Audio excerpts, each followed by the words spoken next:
Smoking और drugs teenage में सबसे ज़्यादा स्टार्ट होते हैं। क्यों होते हैं? अपनी जो फीलिंग्स है ना, उसको पता है यहाँ तो शेयर करने का फ़ायदा नहीं है, और एक मास्क पहनता है आई एम फाइन। इसीलिए आपने देखा बहुत अमीर तरीन, बहुत ज़हीन तरीन, काबिल तरीन लोग सुसाइड कर लेते हैं। मम्मा आई एम फीलिंग ओवरवेल्म्ड। आप सोचिए 4 साल का बच्चा फीलिंग को नेम कर पा रहा है। उससे के बाद वो रिपेयर करने आपके पास आते थे या नहीं आते थे, क्योंकि जब आप रिपेयर नहीं करते तो बच्चा खुद बिलीव्स बना लेता है। बहुत सिंपल इंस्ट्रक्शंस होते हैं कि ये चीज़ यहाँ पर रखनी है, लेकिन वो नहीं कर पा रहा होता है, क्योंकि उसके लिए वो 500 काम होते हैं। तो वहाँ बच्चों में ना एक बगावत आती है। पहला बच्चा है वो जो पैदा हुआ था ना, तो उसको एक अम्मा अब्बा मिले, कोई सिबलिंग नहीं मिला। जब दूसरा बच्चा पैदा हुआ उसको ऑलरेडी एक भाई बहन मिला और अम्मा अब्बा मिले। पेरेंट्स मुझे आके जब मैसेज करते हैं ये मसला है, बच्चे का सेशन है, नहीं पहले मैं आपका लूंगी। इनको सफाई सिखाई नहीं, इनकी अम्मा ऐसी होंगी। इट्स वेरी डेंजरस, क्योंकि आपकी कही भी बात बच्चे की इनर वॉइस बन जाती है। 80% it's connection, 20% is correction. Sensory experience ही नहीं देते, टॉयज समेट के रख देते हैं, खेलने ही नहीं देते बच्चों को टॉय से कि इतना फैलाएगा। मॉडल कर रहे हैं ना बच्चों के लिए, भले बोल नहीं रहे बच्चों को कि आप ऐसा करो, लेकिन वो अनकॉन्शियसली उनका ब्लूप्रिंट बनता जा रहा है। अब ऐसे में ही आपकी शादी हो गई, बंदे को तो कोई गंदगी लगी नहीं रही, और बंदी का तो मीटर शार्ट हो रहा है, मतलब यू नो कि इतनी गंदगी है, व्हाई इज नॉट बॉदर्ड। तुम ऐसे हो, तुम वैसे हो, तुम गंदे हो। आप जब उसको लेजी, नाकारा, फजूल, फालतू इस तरह के अलक़ाबात से नवाजते हैं, वो उसको बैज और मेडल्स की तरह पहनता है लाशऊरी तौर पे।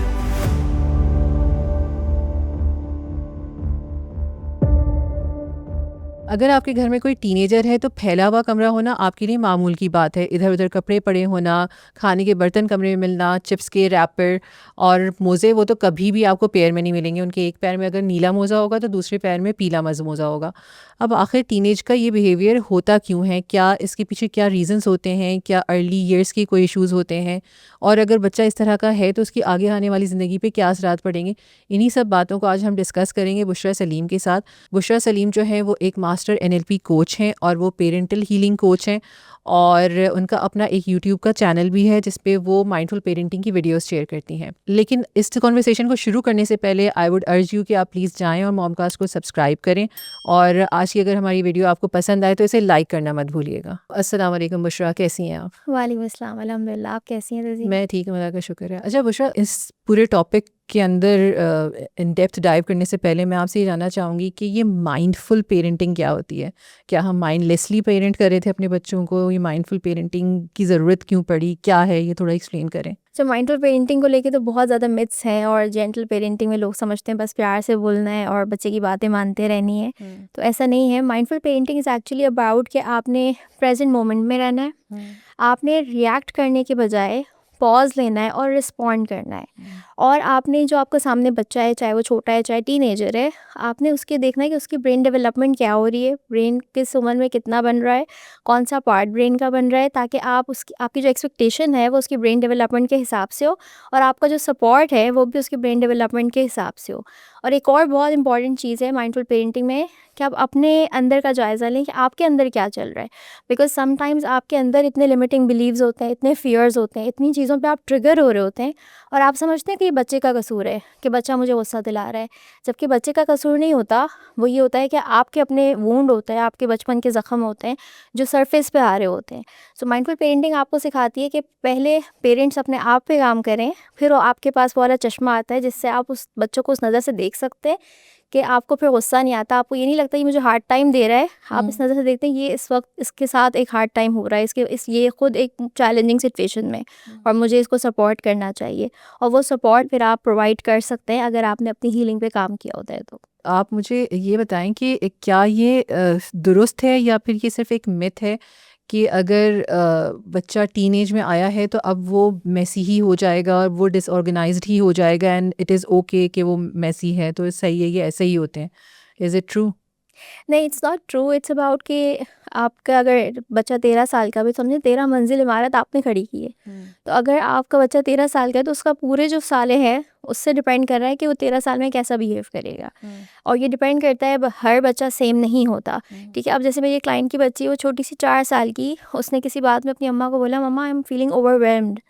आप सोचिए 4 साल का बच्चा फीलिंग को नेम कर पा रहा है। एक क्लाइंट का 2.5 साल का बच्चा अपनी बहन को कह रहा है आप ये मुझे खुद दे रही हो आप ही, या मैं आपकी हेल्प करूं? बजाय चीज़ छीनने के, अपनी बहन को मारने के, वो वर्ड्स यूज़ कर रहा है, वो ऑप्शंस दे रहा है। तो ये सब बच्चे कैसे सीख रहे हैं?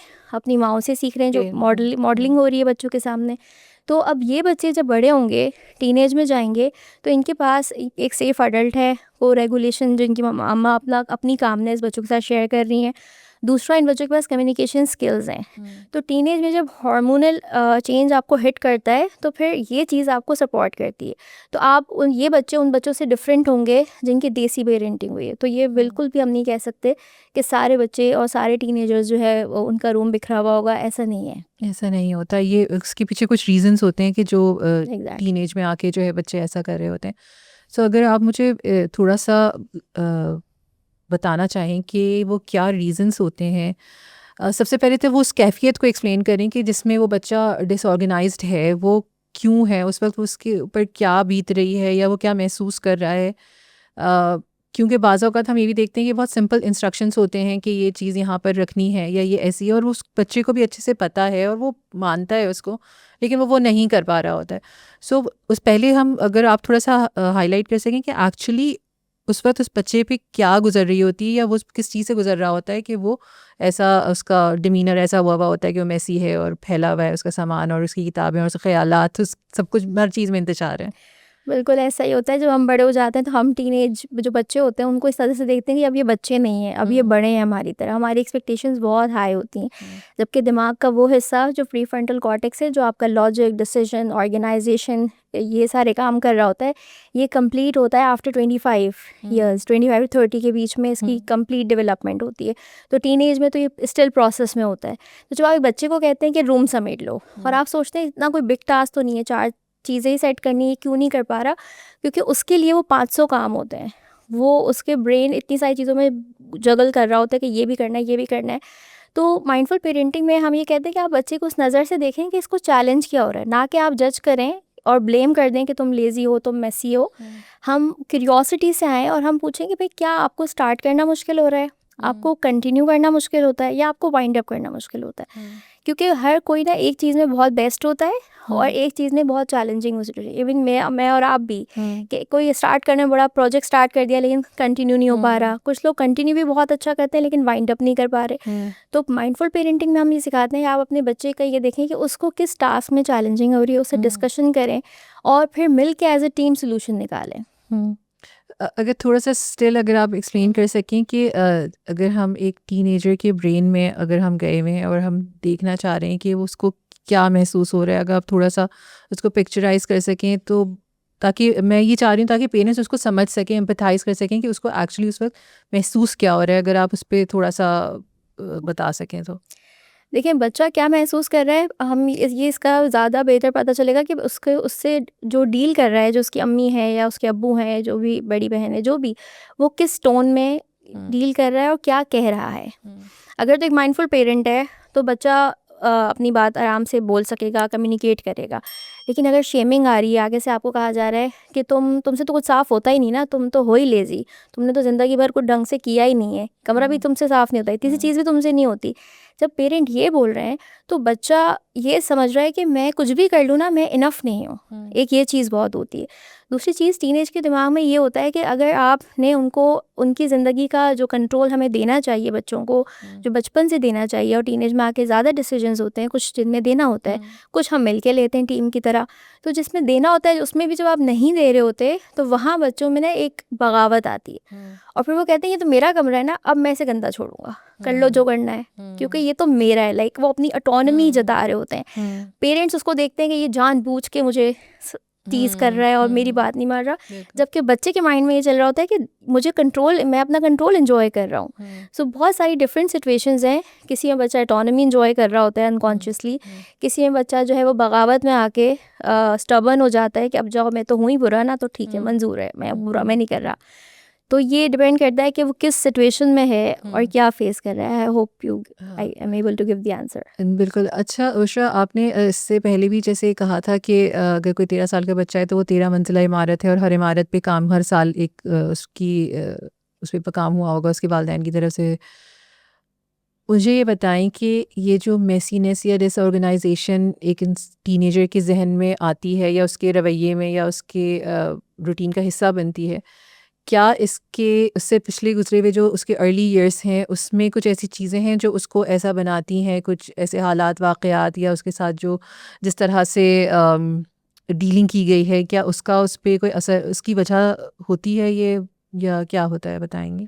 देखिए जैसे कि हमने ऑफ कैमरा भी हम बात कर रहे थे कि हर चीज़ का रूट कॉज जब आप आएँ तो वो चाइल्डहुड पे होता है, चाहे 60 साल का मसला है, 50 साल में उम्र में मसला हो, तो टीनेज में भी अगर आपका बच्चा मेसी रूम कर रहा है, उसको स्ट्रगल हो रही है, तो इसको भी बिल्कुल उसका लिंक आपके चाइल्डहुड ईयर्स से होता है, स्पेशली 0 टू 7 ईयर्स में आपकी कितनी शेमिंग हुई है, आपको होम एनवायरनमेंट कितना सेफ मिला था, अम्मा अब्बा कितने मतलब गुस्सा उनका कब था, प्रिडिक्टेबल था, उससे के बाद वो रिपेयर करने आपके पास आते थे या नहीं आते थे, क्योंकि जब आप रिपेयर नहीं करते तो बच्चा खुद बिलीव्स बना लेता है कि मैं इनफ नहीं हूँ, मैं अच्छा नहीं हूँ, आई am not worthy of love. तो ये सारे बिलीव जब पाइल अप हो रहे हैं और वो 13 माले पे जब जाके बिल्डिंग रुकी हुई है तो वो काफ़ी सॉलिड हो जाते हैं और वो फिर उनको ओन कर लेता है उन चीज़ों को। एक और चीज़ कि जब रिसर्च ने साबित किया है कि जब आप बच्चों को अर्ली 7 ईयर्स में इन्वायरमेंट में सेफ्टी नहीं मिलती, कोई सेफ अडल्ट नहीं होता जो इमोशनल नीड्स को पूरा करे, तो जो प्री फ्रंटल कॉर्टेक्स है ये ओरिजिनल जितना ग्रो अच्छा होना चाहिए उतना ग्रो नहीं होता, लाइक फिजिकल साइज उसका श्रिंक रहता है। तो अब आप सोचें कि एक पार्ट है ब्रेन का जिसका काम ही ऑर्गेनाइजेशन प्लानिंग है, वो श्रिंक हुआ है क्योंकि आपने बचपन में सेफ्टी नहीं दी। अब आप अब उसकी कैपेसिटी नहीं है ब्रेन की, और अब आप एक्सपेक्ट कर रहे हैं कि भाई अब तुम क्यों क्लीन नहीं कर रहे। तो ये वो सारे फैक्टर्स हैं जो अर्ली ईयर्स में इम्पैक्ट करते हैं टीनेज को, और फिर वो रूम मैसी होना उसका एक बिहेवियर होता है। जब हम ये बात कर रहे हैं तो अक्सर ऐसा भी देखा गया है कि सिबलिंग्स में, मतलब एक ही घर के, एक ही माहौल के 2 या 3 भाई बहन हैं, उनमें से कोई एक जो है वो, या 2 जो हैं वो ऑर्गेनाइज्ड हैं और कोई 1 या 2 जो हैं वो ऑर्गेनाइज्ड नहीं है। तो इसका क्या रीज़न होता है कि माहौल तो सिमिलर था, क्या और क्या चीज़ें, कोई और फैक्टर्स भी होते हैं जो इसको डिसाइड कर रहे होते हैं? ये बहुत कॉमन सवाल होता है, लोग कहते हैं कि हमारे 2 बच्चे हैं तो भाई एक क्यों शरीफ है और एक क्यों बगावत से उतरा है, हमने तो दोनों। देखिए जो पहला बच्चा है वो जो पैदा हुआ था ना, तो उसको एक अम्मा अब्बा मिले, कोई सिबलिंग नहीं मिला। जब दूसरा बच्चा पैदा हुआ उसको ऑलरेडी एक भाई बहन मिला और अम्मा अब्बा मिले। जो तीसरा हुआ तो हर दफ़ा आपकी फैमिली की काउंट भी डिफरेंट थी, अम्मा अब्बा की मेंटल हेल्थ भी डिफरेंट थी, आपके सराउंडिंग्स भी डिफरेंट थे, तो हर बच्चे को बिल्कुल भी किसी बच्चे को भी सेम नहीं मिला। इसीलिए हर बच्चे की जो ट्रॉमेटिक इवेंट्स हैं, जो ट्रॉमेटिक वूंड है, वो सबका डिफरेंट है। इसीलिए ट्रॉमा रिस्पॉन्स जो है, यानी किसी का रूम मैसी है, कोई पीपल प्लीजिंग के चक्कर में टीनेज है बच्ची है वो रूम समेट देती है कि अम्मी खुश हो जाएंगी। कोई बच्ची जो है, बच्चा जो है, वो अम्मी के साइलेंट ट्रीटमेंट के डर से कि नाराज़ होंगी, 4 दिन मुझसे बात नहीं करेंगी, चलो मैं रूम समेट देता हूँ। कोई बच्चा बगावत करेगा, नहीं मैं नहीं कर रहा। तो क्योंकि वो हर किसी को डिफरेंट चाइल्डहुड मिला है, तो वो सारा उस तरह से ही उसका असर अलग-अलग भी तरह बिल्कुल से वो सबका रिस्पॉन्ड असर कर रहे हैं। डिफरेंट होता है। अच्छा, बुशरा, अगर अब जो वक़्त था, जो से अर्ली ईयर्स थे, वो अब हमारे गुज़र चुके हैं, वो बच्चा जो है वो टीन्स में आ गया है।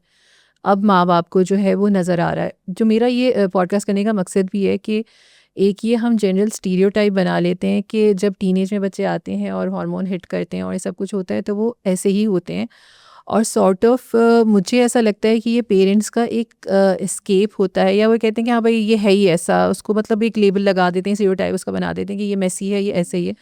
और होता ये है कि हम फिर उसकी हेल्प नहीं कर पा रहे होते हैं। हम मे बी हो सकता है कि उसके मल्टीपल रीजंस हो सकते हैं जिसकी वजह से वो ऐसा महसूस कर रहा है, जिनमें हो सकता है कि उसके कोई मेंटल हेल्थ के भी इश्यूज हो सकते हैं, कोई जेनेटिक प्रीडिस्पोजिशंस भी हो सकती हैं, इन सम केसेस ADHD भी लोगों में नज़र आया है, पता चला है। तो पेरेंट क्या करें कि वो इसको समझ सकें कि ये क्या हो सकता है, ये रूटीन है, नॉर्मल है, ये किसी चीज़ का रिएक्शन है, या मेरे बच्चे को कोई इशू है जिसकी वजह से वो ऐसा कर रहा है। सो किस तरह से हम एज अ पेरेंट इस पर नज़र रख सकते हैं और समझ सकते हैं? देखिए ये बहुत कॉमन है और लोगों के फेसबुक पे भी कमेंट्स होता है, अगर कोई पोस्ट करता है ना मेरी टीनेज बच्ची मेरी बात नहीं सुन रही, बदतमीजी करी, तो नीचे भरा हुआ होता है कमेंट ना, इग्नोर करो इग्नोर करो, ये तो फेज है, शील कम आउट ऑफ इट। लेकिन दर हकीकत ऐसा नहीं होता। हर बिहेवियर जो है ना, चाहे आपका चाहे मेरा चाहे टीनेज, वो एक लैंग्वेज है, वो एक कम्युनिकेशन है। अब आपने 13, मैंने वही बात की कि 13 माले तक अगर आपने कम्युनिकेशन स्किल्स नहीं सिखाए तो उसका कम्युनिकेशन स्टाइल है ज़ोर से दरवाज़ा बंद करना। और आप सोच रहे हैं कि ये क्यों टीनेज में कर रहा है, तो वो बिहेवियर है। अब ये ना असल में ये it's like an iceberg, tip पे बिहेवियर होता है, बिहेवियर के पीछे फीलिंग्स होती हैं, फीलिंग्स के पीछे हमारी अनमेट इमोशनल नीड्स होती हैं। अब बच्चे इतने स्पेशली अगर देसी पेरेंटिंग हुई हुई है दबा के, डांट कर हाँ पिटाई स्पेशली करके। अगर देसी पेरेंटिंग हुई है, बहुत डांट पड़ी है, शेमिंग वगैरह हुई है, तो ऐसी सिचुएशन में क्या होता है कि बच्चों को अपनी नीड्स का तो बिल्कुल पता ही नहीं होता। तो वो बच्चे भी बिहेवियर पे कम्युनिकेट कर रहे हैं, दरवाज़ा बंद कर रहे हैं, बात नहीं सुन रहे, और पीछे जो नीड्स है वो पेरेंट्स भी नहीं समझ रहे, पेरेंट्स का फोकस है बिहेवियर पे। तो ये कहना कि भाई टीनेज है और मेसी हार्मोन्स हो रहे हैं तो इग्नोर करो, ये बिल्कुल सही नहीं है, पहली बात। दूसरी बात ये कि पता ऐसे चलेगा कि देखिए अगर एक आपने मेहनत की है, माइंडफुल पेरेंटिंग की है, वो मेहनत इसलिए कह रही हूँ, मेहनत सारे पेरेंट्स करते हैं, बट अपने आप को, गुस्से को काबू रखते हुए एक बच्चा बड़ा करना, वो एक डिफरेंट तरह की मेहनत है। तो जब आपने माइंडफुल पेरेंटिंग से 13 माले खड़े किए होंगे तो वो बच्चा आपसे कम्युनिकेट करेगा, और वो बच्चा जो कम्युनिकेट नहीं कर रहा आपसे, वो उसका बिहेवियर इंडिकेट कर रहा है कि अब कैसे पता चलेगा कि नॉर्मल है। अगर वो नॉर्मल आपसे अच्छे से बात करता है, कभी कभी उसके मूड स्विंग्स होते हैं, दैट्स नॉर्मल। वैसे वो रूम क्लीन कर देता है, कभी कभी नहीं कर पाता, दैट्स नॉर्मल। उसका सोशल सर्कल, दोस्तों में आना जाना, ख़ानदान की दावतों में आना जाना, सब सेट चल रहा है, दैट्स नॉर्मल। बच्चा कम्प्लीटली आइसोलेट हो गया है, आपसे बातें बिल्कुल नहीं करता, उसका सोशल सर्कल बिल्कुल ख़त्म हो गया है, वो कमरे में रहने लगा है, रूम कंसिस्टेंटली रूम गंदा ही रहता है, खाना पीना उसका बिल्कुल स्टाइल चेंज हुआ है, नहीं खा रहा, उसकी स्लीप शेड्यूल जो है वो बहुत ज़्यादा चेंज हो गया है, वो नहीं सो रहा, वो कम सो रहा है या पूरी रात जाग रहा है दिन। तो ये वो बिहेवियर्स हैं जिसमें आपको अटेंशन देने की ज़रूरत है। अच्छा, जब आप कह रही हैं कि अटेंशन देने की ज़रूरत है और गड़बड़ हो चुकी है पीछे, अब अटेंशन अब लेकिन ठीक करना चाहते हैं, तो क्या होगा उस अटेंशन के अंदर और किस तरह से हेल्प किया जा सकता है, क्या करना होगा, अब क्या किया जा सकता है? देखिए जब बिहेवियर आपको पता चल गया कि एक चैलेंजिंग सिचुएशन है और एक बच्चा आपकी बात कंसिस्टेंटली नहीं सुन रहा या आगे से ज़बान चलाता ही हर दफ़ा ही चला रहा है, तो अब आपको आपके मतलब कॉल फॉर अटेंशन वाला आपके दिमाग में अलर्ट हुआ कि मैंने दिखाना है। तो बहुत सारे लोग गलती करते हैं, अक्सर साइकेट्रिस्ट के पास चले जाते हैं, क्योंकि लोग आपको कहते हैं आपके बच्चे में मसला है, फेसबुक में कमेंट्स आते हैं और वो आपको दवाई दे देते हैं।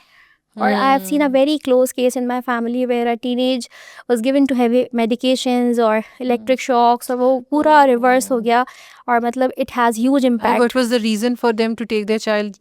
Because the doctor said, because some other people said, because आप जब डॉक्टर के पास भी जाते हैं तो doctor they are not coaches, they are not psychologists, वो देखते हैं वो अच्छा, वक्ती बस एक, वो आपको कहते हैं कि हाँ आप इसके पास ले जाएं, वो आपको दवाई देता है, क्योंकि आप पेरेंट्स में नहीं इतनी समझ होती उस वक्त कि क्या वो जो आपको कहता है अपने बच्चे के लिए गुजरने को तैयार होते हैं, तो वो इस तरह केस ख़राब हो जाता है। तो कभी भी साइकेट्रिस्ट और साइकोलॉजिस्ट में फ़र्क यही है कि साइकोलॉजिस्ट दवाई के बगैर हैंडल करेगा, साइकेट्रिस्ट दवाई देगा। तो आपने कोशिश करनी है अपने मैटर्स में भी पहले दवाई के बगैर मामले को देखें, क्योंकि दवाई से टेम्पररी हो सकता है फ़ायदा हो, but in long run it's really really dangerous. दूसरा ये कि रूट अगर कॉज को नहीं रिमूव करेगी, वो उस वक्त के सिम्टम को सिर्फ शायद सिर्फ रिलीफ दे सिम्टम्स दे। पे काम करती है वो, और उसका फिर नेगेटिव मेमोरी लॉस, फोकस ख़राब साइड हो जाना, इफेक्ट्स। ये बहुत ज़्यादा साइड इफ़ेक्ट्स होते हैं जो आपके आगे अज़दवाजी ज़िंदगी, आपके करियर में बहुत इम्पैक्ट करते हैं। तो दूसरा ये कि जब आपको रियलाइज़ हो तो आपने कोचेस के पास जाना है। अगर आपके बच्चे में टॉक करने की अर्ज हो रही है, उसको बात करने की, तो थेरेपिस्ट के पास आप जा सकते हैं। तो अगर मैं I have dealt with some teenage clients, तो वो बच्चों के साथ वो उस लेवल में आके कनेक्ट होना और फिर उनसे फ्रेंड बन के बातें निकलवाना और क्या चल रहा है, और फिर उसमें टेक्निक्स होना, तो उसमें फिर हीलिंग इन्वॉल्व होती है।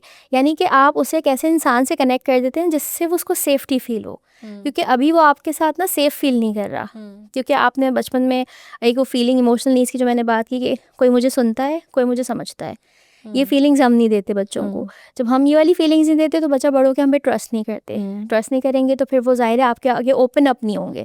तो फिर आप ऐसे टीनेज को किसी प्रोफेशनल के साथ कनेक्ट करते हैं जहाँ उसकी ट्रस्ट और सेफ्टी बिल्ड हो जाए, और फिर वो वहाँ ओपन अप होते हैं, फिर वहाँ हीलिंग स्टार्ट होती है, और फिर वो ट्रांसफॉर्मेशन नज़र आती है, फिर पेरेंट्स भी विटनेस करते हैं और बच्चा खुद भी विटनेस करता है। सही।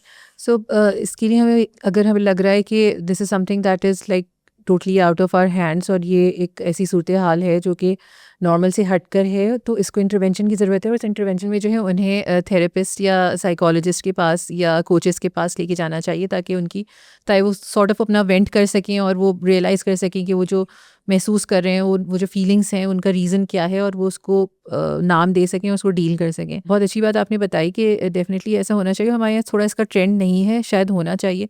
अच्छा, ये तो हम कह रहे हैं कि हम ये एक्सपर्ट्स के पास जाएं, लेकिन क्या घरों में अपने रवैयों को चेंज करके या कुछ ऐसा कर सकते हैं, या अगर जैसे कि अगर पेरेंट्स नहीं है तो कोई सिबलिंग्स या अंकल्स आंट्स जिनसे क्लोज हो, क्या उन लोगों को इसमें अपना कोई किरदार अदा कर सकते हैं? क्या ज़रूरी है कि हम फिर सबसे पहला हमारा क्या स्टेप होना चाहिए? सबसे पहले हम कहीं बाहर ही जाएं या हम घर में कुछ करने की कोशिश करें? अच्छा, सबसे पहले मैं समझती हूँ कि बहुत दफ़ा पेरेंट्स, मैंने कहा ना, समझते हैं बच्चे में मसला है। बच्चे में मसला नहीं होता, आपने वो सेफ्टी नहीं दी होती। तो जब आप पेरेंट कोचेस से कनेक्ट होते हैं, चाहे मुझसे चाहे किसी और से, तो वो जो आपको टूल्स देते हैं तो आपको अपने ही बच्चे से कनेक्ट होना आ जाता है। तो फिर हो सकता है कि आपकी वो कनेक्शन इतना अच्छा ग्रो करे कि आपको ज़रूरत ना हो। लाइक अक्सर पेरेंट्स मुझे आके जब मैसेज करते हैं ये मसला है, तो आप बच्चे का सेशन में नहीं, पहले मैं आपका लूँगी, क्योंकि जब मैं आपको ट्रेनिंग दूंगी, आपको गाइड करूंगी, तो वो रिजल्ट्स, क्योंकि आप 24/7 है बच्चे के साथ, मैं तो 1 घंटे ही होंगी, वो भी हफ्ते में 1 दिन या 2 दफ़ा। आप 24/7 है, तो इट्स मोर एम्पावरिंग कि मैं आपको सिखा दूं कि आपने कैसे होना है हर वक्त बच्चे के पास, कम्युनिकेशन स्किल्स कैसे सिखाने हैं उसको, क्योंकि ये हमारे यहाँ कोई सिखाता नहीं है। तो 50 साल के आदमी को भी कोई मसला होता है तो वो 4 दिन तक बात नहीं करता, ठीक है। औरतों का मसला है, वो भी कभी, तो ये इसलिए कि सिखाए नहीं। तो मैं ये कहूँगी कि पेरेंट्स को चाहिए कि सबसे पहले वो अपनी हीलिंग पे काम करें, ताकि वो ट्रिगर नहीं हो पहले तो बच्चे का, टीनेज का कोई बिहेवियर पर्सनल नहीं ले, और फिर वो बच्चों से कनेक्ट हो इमोशनली, उनकी इमोशनल नीड्स को समझें। और फिर जब वो बच्चे की इमोशनल नीड्स आप पूरी करते हैं, आपको बहुत जल्दी रिजल्ट नजर आता है, क्योंकि हमारा ब्रेन ऐसा है कि वो सेफ्टी को बहुत जल्दी सेंस कर लेता है। बिल्कुल, that makes a lot of sense, के बजाय इसके कि हम उसको इन सारी चीज़ों से गुजारें, हमें शायद खुद गुजरना पड़ेगा और हमें खुद थोड़ा चेंज करना पड़ेगा, जो कि बहुत डॉन्टिंग लगता है एज अ पेरेंट। मतलब अक्सर लोग कहेंगे कि अच्छा अब हम ही जाके जो है अब नए सिरे से पेरेंटिंग सीखें और ये करें वो करें, बट द थिंग इज़ कि सीखना पड़ेगा। It is something that you need to learn, ये करना पड़ता है। ये वो नहीं होता कि बस बन गए हैं तो अब हो जाएंगे, पेरेंटिंग कर लेंगे, ऑटो पे नहीं आती है, इसके लिए you have to learn. And गलतियाँ भी होती हैं, कोई परफेक्ट नहीं होता ऑफ कोर्स, लेकिन आपको लर्न करना चाहिए, अपने आप को बेहतर करने की कोशिश करनी चाहिए। लेकिन कुछ हमारे सोसाइटल नॉर्म्स भी ऐसे बने हुए हैं कि पेरेंट्स भी बाज़ औक़ात जो हैं वो बिल्कुल उस पे आ जाते हैं, गन पॉइंट पे आ चुके होते हैं कि अगर इनके बच्चे का कमरा गंदा है तो ये इनकी तरबियत का मसला होगा, और इन्होंने कोई मसाइल क्रिएट किए। इन्होंने इनको बेसिकली तरबियत में भी ये मसला नहीं देखते हैं कि उन्होंने सेफ़ एनवायरनमेंट दिया था ही नहीं, तो वो ये देखते हैं कि इन्होंने इनको सिखाया नहीं है, इनको सफाई सिखाई नहीं, इनकी अम्मा ऐसी होंगी या इनके घर में ऐसा माहौल होगा। तो सो वो भी बहुत दफ़ा ऐसा होता है कि अब क्योंकि अगर रियलाइज़ हो भी गया कि मसला है, अब उसको ठीक भी करना है, तो बजाय इसके कि वो कोई पॉजिटिव स्टेप्स लिए जाएं, वो क्योंकि अपनी ही सर्वाइवल पर, अपनी इज्जत पे बात बन चुकी होती है, तो वो एक बिल्कुल डिफरेंट डायरेक्शन ले चुकी होती है। तो ऐसी सूरत में क्या करना चाहिए, किस तरह से मैनेज करना चाहिए? क्योंकि इसमें लामहला जो हम नॉर्मली देखते हैं कि घरों में एक वो शोर हंगामा, डांट फटकार यही चल रही होती है, क्या उसका कोई फ़ायदा होता है, नुकसान होता है, करना चाहिए, नहीं करना चाहिए? अगर आप इन फ्यू वर्ड्स एक पेरेंट को गाइड करना चाहें, सॉर्ट ऑफ उनका हाथ पकड़ के, भाई आप ये चीज़ें कर लीजिए, ये चीज़ों से रुक जाइए, तो वो क्या होंगी? देखिए, एक चीज़ ये कि हम माइंडफुल पेरेंटिंग जो है ना, वो हमारे साथ ना हुई थी, ना हमने इर्द गिर्द किसी को होते हुए देखा। तो एक चीज़ जो ना हमारे साथ हमने एक्सपीरियंस की, ना हम किसी को मॉडल करता हुआ देख रहे हैं, वो चीज़ जब आप अपने औलाद के साथ करने जाते भी हैं, यूट्यूब पे वीडियो देखो यार बच्चे को नहीं डांटना, तो आप सोचते हैं चलो मैं नहीं, लेकिन फिर वो आगे से जब बच्चा रिस्पॉन्ड करता है तो आपके पास इनफ टूल्स नहीं होते आपकी टूल किट में, और आप फिर वही दोबारा देसी पेरेंटिंग में आते हो, कहते हैं जेंटल पेरेंटिंग मेरे काम की नहीं है, मेरे बच्चे मॉन्स्टर हैं, मुझ पे सूट नहीं करी, ऐसे बहुत मीम्स आ रहे होते हैं, क्योंकि आपने प्रोफेशन से सीखी नहीं। ठीक है, पहली चीज़। दूसरी चीज़ कि जब क्लाइंट स्टार्ट के सेशंस लेते हैं ना, तो वो कहते हैं कि मेरी सास या मेरी अम्मी कह रही है तुम इसको बिगाड़ रही हो, तुम इसको डांट नहीं रही हो, सर पे चढ़ के तुम्हारे नाचेगी, तुम्हें फिर पता चलेगा, तुम्हें फिर मेरी बात याद आएगी। तो लेकिन जैसे ही थोड़े सेशंस होते हैं, फिर कोई उनकी अम्मी बोले, उनकी सास बोले, उनको पता होता है कि इन्होंने वो चीज़ एक्सपीरियंस नहीं की। इसकी मिसाल बिल्कुल वैसी है कि जो आपके सास ससुर हैं, जो लोग हैं जिन्होंने माइंडफुल पेरेंटिंग ना सीखी, ना पढ़ी, ना इंटरेस्ट है, वो बिल्डिंग के फर्स्ट फ्लोर पे रह रहे हैं और उनके आगे जो है ना बहुत सारा कचरा पड़ा हुआ है, और आप चले गए ऊपर 16वें माले पे, आप वहाँ से देख रहे हैं व्यू, आपके आगे कचरा नहीं है, आपको प्यारा सा व्यू दिख रहा है। अब जो फर्स्ट फ्लोर वाला बंदा है वो आपको बोलेगा यार कचरा है, बाहर कचरा है, अभी खिड़की बंद करो। और आप 16वें माले पे हैं, आपके आगे अच्छी ताज़ा हवा है, कोई कचरा नहीं है, आपकी विंडो का व्यू बहुत अच्छा है, तो आपको उसकी बात वैलिड नहीं लगेगी। ठीक है, लेकिन जितना चूँकि आप कॉन्फिडेंट होंगे, क्योंकि आपके आगे व्यू है, आपको पता है कचरा नहीं है, तो आप स्ट्रॉन्ग होंगे, आप उनकी बात को ट्रिगर नहीं होंगे उनके, आप समझेंगे कि अच्छा ये तो नीचे है ना, क्योंकि आप नीचे से ही ऊपर आए थे, तो आपको पता है हाँ नीचे तो कचरा था। लेकिन नीचे वाला ऊपर वाले की सिचुएशन नहीं समझ सकता। तो यही होता है कि जब प्रोफेशनल्स के साथ कनेक्ट हुए होते हैं तो एक कॉन्फिडेंस बिल्ड हो रहा होता है। वहाँ पे फिर आपको कोई अगर बोलता है ना, यार तुमने क्या तरबियत की है, यार तुम्हारे बच्चे का कमरा तो देखो, तो आपको पता होता है कि ये एक डिफरेंट पर्सपेक्टिव से आ रहा है, मैं जो काम कर रही हूँ वो डिफरेंट है। तो आप ना अपने किसी भी इंसान की बात से इतनी इजीली ट्रिगर्ड नहीं होते और पर्सनल नहीं लेते। तो वो बात है कि अगर मैं किसी इंसान को, किसी भी माँ को सिखाऊं, तो मैंने कहूँगी कि अगर आप किसी बात पे ट्रिगर हो रहे हैं बच्चे की मैसी रूम देख के, तो आप अपने आप से पूछें कि अगर मेरे बच्चे का कमरा मैसी है, मुझे क्या महसूस हो रहा है। आपके अंदर से क्रिटिकल आवाज़ आएगी कि मैं एक अच्छी माँ नहीं हूँ, मुझे ये फीलिंग पहली बार कब महसूस हुई थी कि मैं एक अच्छी इंसान नहीं हूँ। And then it will link to your childhood, you know. और हम एनएलपी की जो माइंड टेक्निक्स हैं, it's like there are lot of blocks, और सबसे फर्स्ट टाइम जो आपने फील किया होता है, हम माइंड टेक्निक से उस ब्लॉक को रिमूव कर देते हैं, ऊपर का पूरा टावर खुद ही गिर जाता है। तो फिर आपके जो ये फियर्स, ये फीलिंग्स, ये ट्रिगर्स, ये सारे हील होना स्टार्ट हो जाते हैं। So for parents it's really very important कि वो अपने आप पे काम करेंगे तो ही वो एम्पैथी, वो एहसास, वो कनेक्शन बच्चे को दे सकेंगे। अच्छा, ऐसा भी देखा गया है कि बाज़ औक़ात जिन बच्चों को ये मसला होता है डिसऑर्गेनाइज्ड होने का या मेसी होने का, उनके पेरेंट में से किसी का या घर में किसी का भी ऐसा प्रीडिस्पोजिशन रहा होता है। तो क्या इससे कोई फ़र्क पड़ता है और क्या होता है, लाइक, या इसका कोई फ़र्क नहीं है? देखिए, डिपेंड करता है। अगर एक बच्चे ने एक चीज़ मॉडलिंग होते हुए देखी है तो वो तो चांसेस हैं कि वो बिहेवियर बच्चा रिपीट करता है। सो मैं एक दफ़ा अपनी बेटी को स्कूल से पिक करने गई, तो वहाँ एक मॉम है, वो हर दफ़ा छुट्टी के टाइम आती थी लेने, उनके अच्छे खासे बड़े बाल सुलझे हुए, हल्का फुल्का मेकअप किया हुआ, अच्छा मैं अबाया पहना, ये दुपट्टा, और मैं लेने चली गई। तो मैंने उससे पूछा, यार how do you manage to get ready at this hour, 1:30 बज रहा है धूप का टाइम में, बट यू आर ऑलवेज बड़ी किट शिट में। तो she said that it's never a struggle for me, like I've always seen my mom doing it since I was a child। तो मतलब ये तो मेरे अंदर नेचुरल है। सो वट एवर हम जो भी मॉडल कर रहे हैं ना बच्चों के लिए, भले बोल नहीं रहे बच्चों को कि आप ऐसा करो, लेकिन वो अनकॉन्शियसली उनका ब्लूप्रिंट बनता जा रहा है, वो चीज़ उनके लिए ईजी है करना। सो अगर एक पेरेंट ने मैसीनेस की है या उसके लाइफस्टाइल में ये चीज़ थी, तो नेचुरली बच्चे के उसमें आएगी, ये फ़र्क तो आएगा। आज के दौर में वैसे ही जो इतनी ज़्यादा स्टिमुलेशंस हैं, चाहे आप स्क्रीन ले लें, सोशल मीडिया ले लें, ख़बरें ले लें, there is so much happening all around us, तो वैसे ही आपका ब्रेन इतना ज़्यादा ओवरवेल्म्ड है, ओवरवायर्ड हो चुका है कि वो फिर वो अपने थोड़ा सा जो शेड करता है वेट, तो उसमें सबसे पहले यही फिजिकल चीज़ें जाती हैं कि भाई कमरे को छोड़ो, चलो कपड़ों को छोड़ो, बालों को छोड़ो, इन सब को छोड़ो। सो बेसिकली सबसे पहले यही शेड होता है। सो ऐसा कैसे करें, क्योंकि रोल मॉडलिंग, आपने कहा कि पेरेंट की जो रोल मॉडलिंग है, जैसे आपने उन खातून का जिक्र किया, दैट वर्कड, और क्या चीज़ें हैं जो कि हम अपनी ज़िंदगी में, अपने घरों में अपना सकते हैं, जिसकी वजह से बच्चे जो हैं वो इंस्टेड ऑफ कि सबसे पहले अपने आप को छोड़ें, वो इंचार्ज हों और अपनी ज़ात को, क्योंकि ऐसे वक्तों में अपने आप को स्ट्रॉन्ग करना, स्ट्रेंथन करना ज़्यादा इंपॉर्टेंट होता है। लेकिन इस तरह के रवैयों में हम ये कर रहे हैं कि हम सबसे पहले अपने ही आप को छोड़ रहे हैं।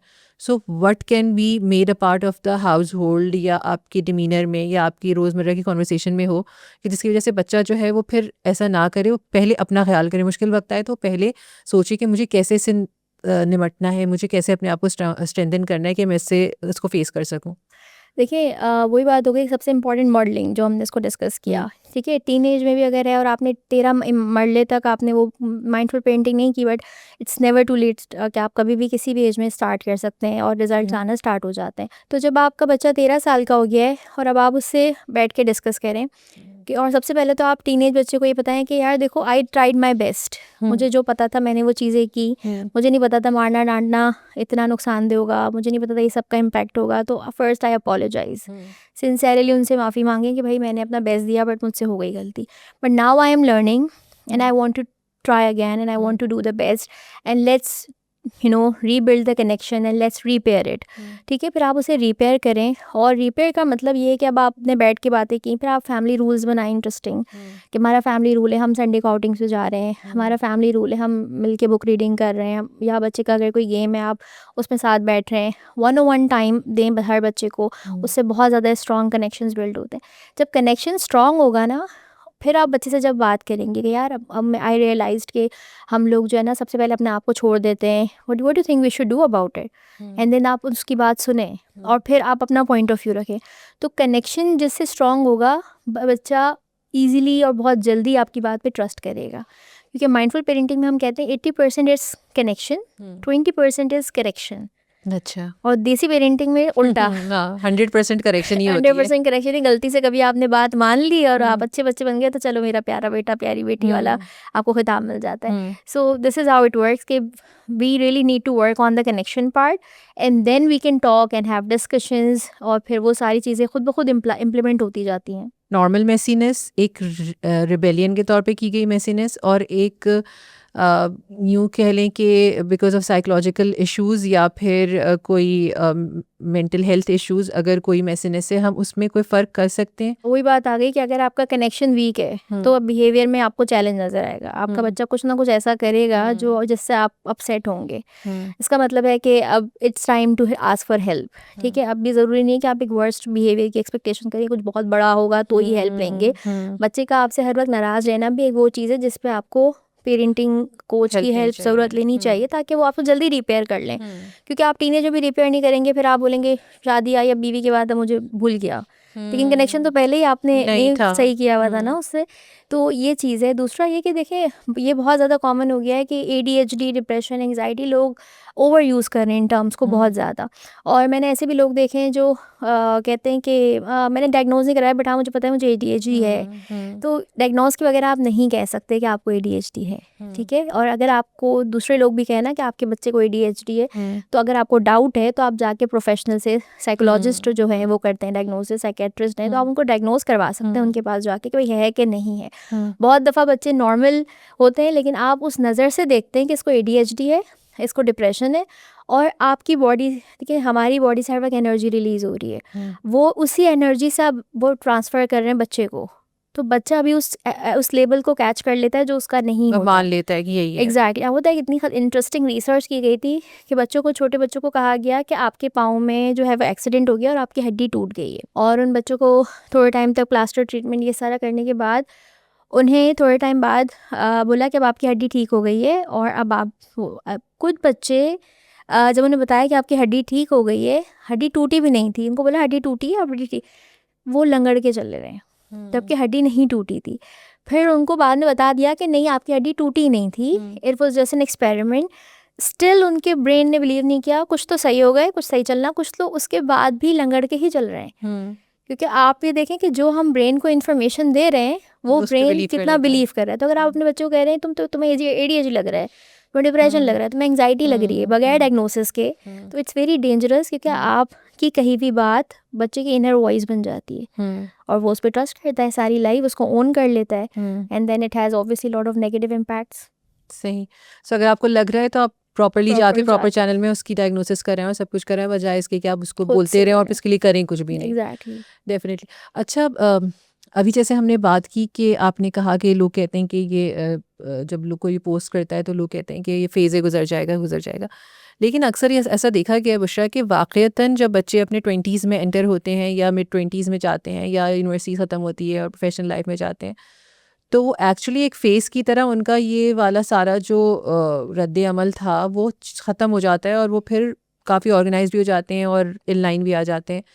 सो क्यों? तो फिर इससे तो ये लगता है कि ये फ़ेज़ ही था। देखिए इसमें दो चीज़ें होती हैं। एक तो ये भी हो सकता है कि दर हकीकत उसकी लाइफ में ऐसे कोई मेंटोर आया जिसको वो इंस्पिरेशन लेके उसने वो स्किल्स सीखे और वो आ गया अपने राइट ट्रैक पे आ गया लाइफ के। दूसरा, वो चीज़ आपके अंदर दफन होती जाती है। ठीक है, अब एक फीलिंग है, एक स्ट्रेस की फीलिंग है ना, शेम हो रहे हैं, आपको डांट पड़ रही है, आपको मार पड़ रही है, आपकी बॉडी में स्ट्रेस रिलीज़ हो रहा है। अब कहीं जगह नहीं है, कोई सेफ पर्सन नहीं है, तो अब आप गलत तरीक़ों से स्ट्रेस निकालें। टीनेज में इट्स वेरी कॉमन कि गलत कंटेंट देखने की आदत लग जाती है, गलत दोस्तों की आदत लग जाती है। स्मोकिंग और ड्रग्स टीनेज में सबसे ज़्यादा स्टार्ट होते हैं। क्यों होते हैं? क्योंकि स्ट्रेस, ब्रेन का जो ब्रेन हमारा है वो उसका मकसद हैप्पीनेस नहीं है, वो सर्वाइवल उसका काम है कि मैं आपको ज़िंदा रखना। अब वो देख रहा है इतना स्ट्रेस है तो इसको किसी तो चीज़ में लगाओ, भले नेगेटिव पर लगाओ ताकि ये इंस्टेंट थोड़ा रिलीफ मिले, थोड़ा डोपामीन मिले, थोड़ा ये रिलैक्स हो जाए, तो आप नेगेटिव चीज़ों की तरफ चले जाते हैं। अब जब आप 20s में जा रहे हैं और आपको लग रहा है ज़ाहिरी तौर पे मेरा बच्चा अब नीट है, स्ट्रक्चर्ड है, वेल बिहेव्ड है, he is very good at masking by now. अच्छा, मास्किंग क्या होती है? मास्किंग ये है कि देखिए उसने अपनी जो फीलिंग्स है ना, उसको पता है यहाँ तो शेयर करने का फ़ायदा नहीं है, तो वो अपनी फीलिंग्स हाइड करता है और एक मास्क पहनता है, आई एम फाइन। ना आपने बड़ी वो देखी होगी सैड फेस पे आप एक हैप्पी मास्क लगा लेते हैं, बिल्कुल बिल्कुल। ठीक है, तो इट्स लाइक आप सबको कहते हैं I am fine, I am doing great, but then you are not fine at all. आप बहुत करियर में अपने सक्सेसफुल होंगे क्योंकि ये भी एक ट्रॉमा रिस्पॉन्स है, आप ओवर अचीविंग बनते हैं क्योंकि अपने पेरेंट्स को आप जब भी अचीव करते थे आपके पेरेंट्स बड़ा प्यार करते हैं, आपको सराहते हैं, तो वो बच्चे जो है ना अक्सर ओवर अचीवर बन जाते हैं। या वेरी गुड कंपनीज के जो है वो CEO लग जाएंगे, वो बहुत अच्छी पोजीशंस में होंगे, लेकिन वो अंदर अंदर बहुत ड्रेन, बहुत एग्जॉस्टेड, और इसीलिए आपने देखा कि बहुत अमीर तरीन, बहुत ज़हीन तरीन, काबिल तरीन लोग सुसाइड कर लेते हैं। क्यों कर लेते हैं भाई? पैसा भी है, तालीम भी है, फेम भी है, हर चीज़ है, इमोशनल रेगुलेशन नहीं थी, इमोशनल रेजिलियंस नहीं थी आपके अंदर, सेफ पर्सन की एब्सेंस थी आपकी लाइफ में। तो मास्किंग कब तक चली? एक वक्त आता है आप थक जाते हैं, आपसे फिर नहीं हो पा रही होती मास्किंग। तो अब जैसे मैंने एक बंदी को मैं बात हो रही थी स्कूल के वेटिंग एरिया में, तो शी सेड कि मैं सफाई करती हूँ जब अपने घर की, और मैं अकेली होती हूँ तो उसमें उस टाइम दिन में तो मैं बेड से ही करने के बाद रात तक मैं बेड पे नहीं बैठती, I sit in the dining table chair. अच्छा। And I was shocked and I was like why? Like नहीं, बेडशीट ख़राब हो जाएगी, यू नो। अब आप ये देखिए कि ये नॉर्मल नहीं है कि आप पूरा दिन 4-5 घंटे बेड पे नहीं बैठ रहे, आप अपने जहनी अजियत दे रहे हैं अपने आप को। लेकिन क्यों? क्योंकि अब it may be could be link to something in her childhood where she was forced कि आपने रूम साफ़ करना है, आपने परफेक्ट रूम साफ़ करना है। वो कर कर करके परफेक्शनिज्म आपके जो है ना ट्रॉमा रिस्पॉन्स बन गया। एक खातून मैंने देखा वो अपने हस्बैंड से लड़ती थी कि तुम बेड पे क्यों बैठे, मेरी बेडशीट ख़राब हो गई, यू नो। तो आपके रिलेशनशिप्स ख़राब हो रहे हैं इस वजह से। एक खातून है हमारी बड़ी क्लोज रिलेटिव में, she is 50-60s, in her 50s and 60s, खाना खा के खड़े होते हैं, इनके घर में सर्वेंट्स हैं, सब कुछ है, वो झाड़ू लगाना शुरू हो जाते हैं, उनके घुटने मतलब जान नहीं दे रहे, वो कहती बस मैं बैठ नहीं सकती, मुझसे रहा नहीं जाती। ये कहाँ से आ रहा है? हर चीज़ का एक रूट कॉज है ना, तो इसका रूट कॉज ऐसी चीज़ों में ज़्यादातर इस तरह की चीज़ें होती हैं जहाँ पे आपको बचपन में बहुत ज़्यादा प्रेशराइज किया गया था, सफाई को एक थिंग बनाया गया था घर में कि सफाई होनी चाहिए, और उस पर आपको डांटा जा रहा है या शेम किया जा रहा है। तो वो चीज़ फिर इस तरह आपके अंदर आ रही है कि आप परफेक्शनिस्ट हो रहे हैं, आप पीपल प्लीजिंग की तरफ जा रहे हैं कि कोई मेरे घर को ना आए तो वो ना हो। So one of my friend was like, वो अब्रॉड रहती है, अब अब्रॉड में आपको पता है कितनी मासी वासी भी नहीं है, बिल्कुल। अब थोड़ा सा ही सोशल सर्कल है, आपके पड़ोस में कोई दोस्त बन गई, ओके नहीं मैं दोस्त को नहीं घर बुलाती यार, मेरा घर गंदा हो रहा होता है। मैंने कहा यार तुम्हारी एक ही तो दोस्त है या 2 दोस्त हैं, उसका भी तो घर गंदा ही होता होगा, क्योंकि अब्रॉड में मासियों का है मसला भाई, तो एटलीस्ट बुला के अपनी इमोशनल नीड तो पूरी करो। नहीं भाई, वो सोचेगी कि मेरा घर कितना गंदा हो रहा है, मैं उसको नहीं बुला रही। अच्छा। सो आप ये देखें कि ये सब ट्रॉमा रिस्पॉन्सेज हैं कि वहाँ सफाई आपके लिए इतनी इंपॉर्टेंट हो गई कि आप अपने आप को भी ड्रेन कर रहे हैं, लगे हुए हैं सफाई करने, और आपके रिलेशनशिप्स बहुत इम्पैक्ट हो रहे हैं। So it has a huge impact जब आप टीनेज में बच्चों पे बहुत ज़्यादा सख्ती करते हैं और ये नहीं समझते कि अंडरलाइन कॉज क्या है, सरफेस पे प्रॉब्लम कमरा क्यों गंदा है, बस कमरा गंदा नहीं हो। सो दिस है। तो जैसे आपने अभी हाईलाइट किया, अगर आप थोड़ा सा और इसमें एक्सप्लेन कर सकें कि ऐसे बच्चों के जब ज़ाहिर है मिड 20s में आ रहे हैं, अब उनके पार्टनर्स आएंगे, उनके स्पाउसेस होंगे, तो उनके उन रिलेशनशिप्स में अपने अगर बच्ची है तो उसके अपने हस्बैंड के साथ, या बच्चा है तो उसकी अपनी वाइफ के साथ, उनके मैरिटल रिलेशनशिप में क्या फ़र्क पड़ेगा? मतलब वहाँ पर किस तरह से निकलता है? अगर उसने मास्क कर लिया था और नाउ ही सक्सेसफुल और she is successful and now they have stepped into a marital relationship, अब क्या होगा? क्या हो देखिए सकता मास्किंग जो है ना वो ऐसी है कि वो अनकॉन्शियसली हो रही है, यानी बच्चा सोच के नहीं बोलता, सोचता नहीं है वो, मतलब अनकॉन्शियसली उसका ब्रेन मैसेज बना लेता है कि चलो लेट्स बी परफेक्शनिस्ट अनकॉन्शियसली, और वो उसको जब तक परफेक्ट नहीं हो रही वो चीज़ सफाई परफेक्ट ना, उसको सुकून नहीं मिल रहा। तो वो मास्किंग उसकी कॉन्शियस अवेयरनेस में नहीं होती कि मैंने कुछ डिफरेंट करा हुआ, या बट इवेंचुअली इतनी जब शेमिंग हो रही है, लेबलिंग हो रही है, आपकी अपनी आइडेंटिटी लॉस्ट हो गई प्रोसेस में। अब ऐसे में ही आपकी शादी हो गई, ठीक है, अब शादी में फॉर एग्जाम्पल एक लड़की है, पीपल प्लीजिंग स्टार्ट हो जाती है कि मेरी सास मुझे जज ना करे, मेरा शौहर मुझे जज ना करे, आप एक्स्ट्रा अपने आप को थकाते हैं। जैसे मैंने आपको उन खातून का बताया कि 50-60s में अब तो कोई इनको जज भी नहीं कर रहा, झाड़ू मगर लगा, लेकिन वो लगाएंगी क्योंकि अब उनके अंदर जो इन रूटेड है ना वो उन्होंने करना है। तो इससे आपके रिलेशनशिप से बहुत ज़्यादा फ़र्क पड़ रहा होता है, इवन आपके करियर में फ़र्क पड़ता है, क्योंकि ये लेबल्स आप पहन लेते हैं कि आई एम मेसी, ठीक है। अगर फॉर इंस्टेंस एक किसी ने तो, अब मैंने कहा ना हर बच्चा अलग मैसेज लेता है, किसी को तो आपने डांट डपट के किया तो उसका ट्रॉमा रिस्पॉन्स है वो तो कमरा साफ़ कर रहा है, तो वो परफेक्शनिस्ट की तरफ भी जा गया, पीपल प्लीजिंग की तरफ चला गया। किसी का ये हुआ कि वो बगावत में आ गया था बच्चा, तो उसने अपना ओन कर लिया मैं मेसी हूँ।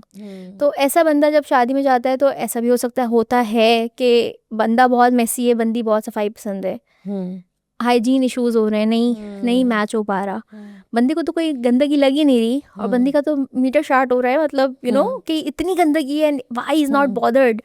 तो आपके रिलेशनशिप्स इम्पैक्ट, करियर में ये इम्पैक्ट करेगा आपके, क्योंकि आपने बिलीव बनाया I am messy, I am not worthy of love.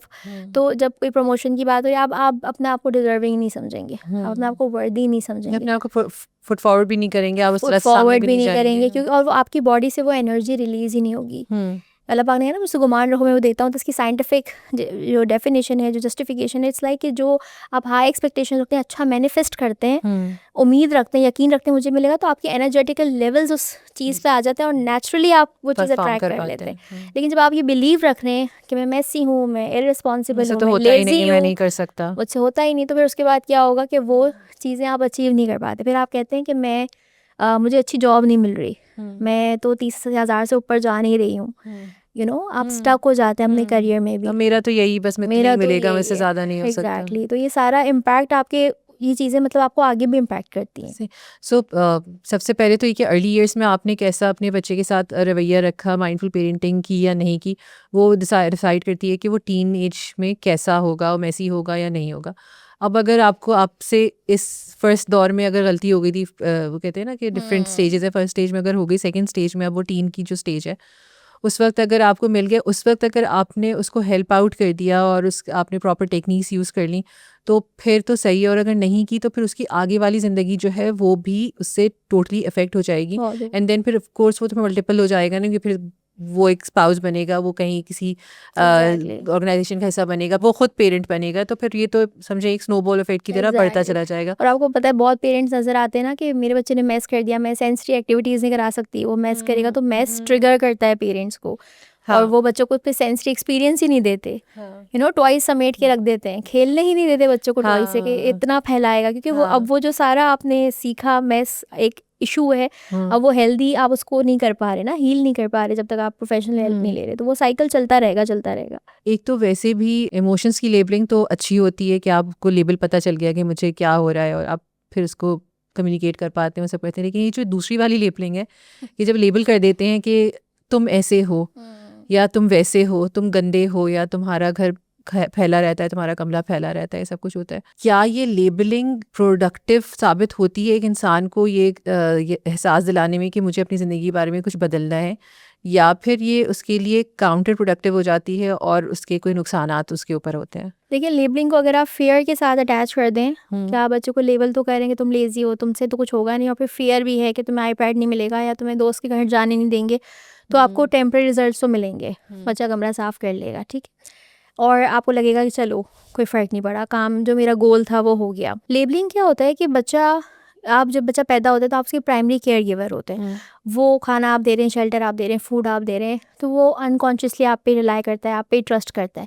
आप जब उसको लेज़ी, नाकारा, फजूल, फालतू इस तरह के अलक़ाबात से नवाजते हैं, वो उसको बैज और मेडल्स की तरह पहनता है लाशऊरी तौर पे, और वो बैजेस और मेडल सारी ज़िंदगी उसके साथ रहते हैं जब तक अगर वो हीलिंग की जर्नी में नहीं स्टार्ट करता, और वो उसकी इनर क्रिटिकल वॉइस बन जाती है। अब मैं आपको एक बात बताऊँ, recently I had a client, उसका हस्बैंड जो है ना इमोशनल, फिजिकल, फाइनेंशियल हर तरह का अब्यूज़ कर रहा है, but he is have this urge to go back to him, like वो पिटाई होके आ रही है अम्मा के घर, फिर वो वापस जा रही है, एंड देन उसकी इनर क्रिटिकल वॉइस कह रही है कि मुझे लग रहा है मैं ही गलत हूँ। कहाँ से आ रही है आवाज़? शौहर ने तो चंद साल आपको ये बोला होगा ना कि तुम गलत हो। इनरूटेड कब है? आपके बचपन में इनरूटेड है। तो ये जब इतनी इनरूटेड वॉइसेस होती हैं, क्रिटिकल वॉइसेस होती हैं, ये फ्यूचर में भी आपके साथ होती हैं और इसका बहुत ज़्यादा नेगेटिव इम्पैक्ट होता है। अच्छा, यहाँ पर मैं अगर एक सवाल ये करना चाहूँ कि जैसे आपने कहा कि ये बचपन में रूटेड थी, ये सारी बातें उनका रूट जब ढूंढते हैं तो बचपन के वक्त में मिलता है, तो बाज़ औक़ात हमने ऐसा भी देखा है कि कुछ कोर बिलीव्स हमारे माशरे में बन रहे होते हैं जो कि पेरेंट्स के नहीं भी होते हैं या वो घर पे डिस्कस नहीं हो रहे होते, लेकिन वो सोसाइटी के ज़रूर होते हैं। क्या इसकी वजह ये होती है कि पेरेंट्स ने ख़ुद तो कभी ऐसा नहीं कहा, लेकिन जब सोसाइटी में या इर्द गिर्द के लोगों ने जब वो कहा तो उन्होंने उसको काउंटर नहीं किया? क्या ये वजह हो सकती है कि वो डायरेक्टली तो नहीं बोला गया मगर उसने वो अपना बिलीफ बना लिया है, जैसे कि मिसाल के तौर पर कि मैं ही गलत हूँ हो सकता है उसके पेरेंट ने उसको गलत नहीं बोला हो, लेकिन एक सोसाइटल एक ये है ना हमारी समझ के औरत जो है उसको ये निभा करना होता है, अगर वो नहीं कर रही है तो वो गलत होगी, ये एक कॉमन एक बिलीव है। तो क्या ये ना सिर्फ ये कि हम सही बात करें और गलत ना करें, जो गलत है उसके बारे में बात भी करें बच्चों से कि तुमको ये समझ में आए कि हाँ मेरे पेरेंट यहाँ स्टैंड करते हैं, ये बात गलत है, सोसाइटी की है, 100 लोग बोलते हैं लेकिन मेरे माँ बाप इसको गलत ही समझते हैं, या ये भी ज़रूरी होता है? या बिल्कुल बहुत ज़रूरी है कि बच्चों से डिस्कस करें, बच्चों से हर बात एज अप्रोप्रिएट तरीके से ऑनेस्ट आंसर्स दें बच्चों को। अगर बच्चे ने कोई चीज़ देख ली है, किसी का फड्डा देख लिया, घर वालों का देख लिया, आप लोगों का नहीं देखा लेकिन घर वालों का देखा, अब ये बहुत ज़रूरी है कि आप 5 साल के बच्चा है उसने अगर देख लिया है ना, तो अब आप वो खुद नहीं अगर आपसे डिस्कस कर रहा, आप स्टार्ट करें। आपने देखा था क्या हो रहा था, आपको क्या लगा क्या हो रहा था, और उसकी एज अप्रोप्रिएट हिसाब से उसको उसकी डेफिनेशन समझाएं कि क्या हो रहा था। अगर आप ये नहीं करते, वो बच्चा अपने मतलब खुद निकाल लेता है। ठीक है। तो इसी तरह अगर पेरेंट्स ने नहीं बोला कि तुम्हारे साथ मसला है या औरत को निभाना चाहिए, लेकिन उसने सराउंडिंग्स में ये देखा चीज़ ही देख नहीं ली है। और आपने कोई क्लैरिटी नहीं दी थी, तो वहाँ से भी बिल्ट इन चीज़ें आ सकती हैं। लेकिन माइंडफुल पेरेंटिंग में अगर आप कनेक्ट होते ना, तो अगर कोई इन्फ्लुएंस आ भी रहा है तो बच्चा क्या करेगा, आपसे बात करेगा और आप वहीं क्लियर कर देंगे, तो चीज़ें वहीं उसके अंदर नहीं जाएंगी, उसको क्लैरिटी आ सही जाएगी, तस्वीर का रुख जो है उसके फ़ौरन सामने आ मतलब जल्दी जाएगा। आ जाएगा ना, टाइम पे आ जाएगा, तो बच्चे की खुद मीनिंग्स नहीं बनाएगा दिमाग में। अच्छा, जैसे अभी आपने अपनी वो फ्रेंड की एग्जांपल दी कि वो इमोशनल कनेक्शन और वेंटिंग और उन सब को पीछे कर देती हैं और अपने घर की सफाई को आगे रख लेती हैं, तो वाक़ईतन ऐसा देखा जाता है कि ज़िंदगी में मेसी रूम और गंदे घर या साफ़ घर से बढ़कर भी बहुत सारी चीज़ें होती हैं। जैसे कहते हैं ना कि घर गंदा हो जाए लेकिन दिल गंदा नहीं होना, दिल साफ़ होना चाहिए। तो क्या ये ठीक है? क्या ऐसा होना चाहिए, या हमें जो है अपने अंदर को भी साफ़ रखने के लिए बाहर को भी साफ़ रखना ज़रूरी है? देखिए, ज़ाहिरी सफाई तो ऐसी है कि वो अगर आप नहीं भी करें तो मासी कर लेगी। हमारा आज पाकिस्तान में तो मासी कल्चर बहुत कॉमन है, आपको मिडिल क्लास घर में भी मासी आ जाती है। तो ज़ाहिरी सफाई तो अगर आप बच्चे को सिखा रहे हैं, टीम बना के करा रहे हैं, अच्छी चीज़ है, उसमें आनी चाहिए। लेकिन उससे एक इंसान के सक्सेसफुल होने का पता नहीं चलता। ये सफाई उसको 25 साल में तब काम नहीं आएगी जब उसके अज़वाजी मामलात में नरमी गर्मी आएगी, या जब उसके बॉस और उसके दरमियान कोई हार्ड कन्वर्जेशन होगी, तब उसके ये काम नहीं आएगी सफाई। तो एक सक्सेसफुल इंसान के लिए ज़रूरी है कि वो अपने इमोशंस को कितना अच्छे से समझ सकता है, अपनी बॉडी को पढ़ सकता है, क्योंकि आप जब ज़्यादातर अडल्ट्स आपको नज़र आएंगे उनकी बॉडी स्क्रीम कर रही है, क्योंकि जब इमोशंस को आप नहीं समझते ना, वो कहीं ना कहीं फ़िज़िकल बीमारी में तब्दील हो जाती है, क्रॉनिक इलनेस में, और वो स्क्रीम कर रही होती है बॉडी कि यार मुझे हील करो। लेकिन चूंकि नोबडी टॉट यू, आपको नहीं पता कि क्या हो रहा है मेरे साथ। तो सक्सेसफुल इंसान बनाने के लिए ये बहुत इंपॉर्टेंट है, इमोशनल स्किल्स पे काम करें, इमोशनल नीड्स पे काम करें, कनेक्ट हो प्रोफेशनल से, बिकॉज इट्स वर्थ इट। मतलब आप सोचो ना, आप इतनी मेहनत से बच्चा बड़ा कर रहे हैं और एक इतनी इंपॉर्टेंट चीज़ आप मिस कर रहे हैं जो आपको सबसे ज़्यादा आगे जाके असर करेगी। तो I think one should invest in their learnings, emotional healing, और अपनी हीलिंग पे भी काम करें, और फिर वो टूल्स आपके पास आएंगे जिससे आप बच्चे को हेल्प कर सकेंगे। और यही जो है ना, इमोशनल रेजिलियंस जो है ना, वो काम आएगी। Your life is never going to be same, life is changing. तो चैलेंजिंग सिचुएशन आ रही है, बच्चे के पास टूल्स होंगे, बच्चे के पास वो पॉजिटिव इनर वॉइस होगी, तो बच्चा जो है वो बहुत अच्छे से उस सिचुएशन को हैंडल कर सकेगा। आई होप आपको आज की हमारी ये पॉडकास्ट जो है वो हेल्पफुल हो अपने टीन के साथ इंगेज करने में, उसके इश्यूज़ को समझने में और उसकी हेल्प करने में। क्योंकि बाज़ औक़ात हम बहुत सी चीज़ें जो है डिफरेंट स्टीरियोटाइप्स या लेबल्स के पीछे जो है वो ढक देते हैं, और फिर उससे क्योंकि उसके 2 रीज़न्स होते हैं। एक तो ये कि वो उस नहज तक पहुंचा क्यों, और दूसरा ये कि अगर वो अब यहाँ पर है तो आगे की ज़िंदगी पे उसका क्या असर होगा। So both of them are important. आपको इनके ऊपर काम करने की और सीखने की और समझने की ज़रूरत है। बुशरा का जो है एक 6 वीक्स का कोर्स भी आ रहा है, that is on mindful living and conscious parenting. आप उसको भी सब्सक्राइब कर सकते हैं, उसके लिए भी रजिस्टर कर सकते हैं और हेल्पफुल टूल्स सीख सकते हैं। और साथ में अगर आपके और भी कोई क्वेश्चंस हैं या कोई ऐसी बात है जो कि आपको लगता है कि मज़ीद डिस्कस होनी चाहिए, तो प्लीज़ हमें उसके बारे में कमेंट करिएगा, बताइएगा। हम कोशिश करेंगे कि हम बुशरा से क्वेश्चन कर सकें और उनसे पूछ सकें कि इसका क्या सॉल्यूशन हो सकता है। और अगर आज की ये पॉडकास्ट आपको अच्छी लगी हो तो please do like it, please subscribe to Momcast and share this video with your friends and family. जज़ाकल्लाह। Thank you. Thank you so much.